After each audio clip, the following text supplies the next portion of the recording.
وما لکم لا تؤمنون باللہ، تمہیں کیا ہو گیا ہے، کیوں نہیں ایمان رکھتے اللہ پر؟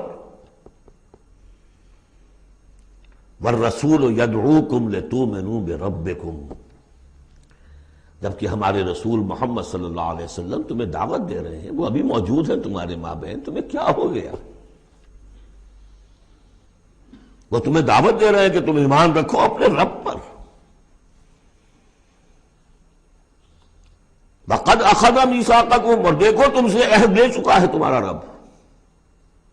اگر تم ایمان کا دعویٰ کرتے ہو تو عہد در عہد، ایک عہد تو تم لے کر آئے تھے، کر کے آئے تھے، أَلَسْتُ بِرَبِّكُمْ قَالُوا بَلَىٰ، پھر ایک عہد تم نے کیا سَمِعْنَا وَأَطَعْنَا، پھر تم نے عہد کیا ان اللہ اشترى من المؤمنین انفسهم واموالهم بان لهم الجنہ، بیع و شرح ہو چکی ہے۔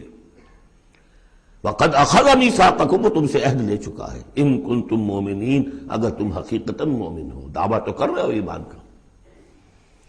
ساتھ ہی اب راستہ بتا دیا، اگر تم اپنی گریبان میں جھانکو اور محسوس کرو کہ وہ یقین والا ایمان تو نہیں ہے، اندر تو کچھ خلاصہ ہے،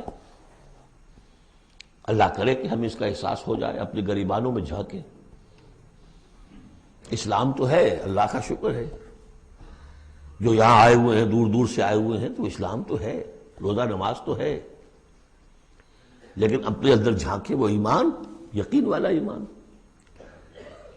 اگر احساس ہو جائے کہ نہیں ہے تو معلوم ہونا چاہیے کہاں سے ملے گا یہ۔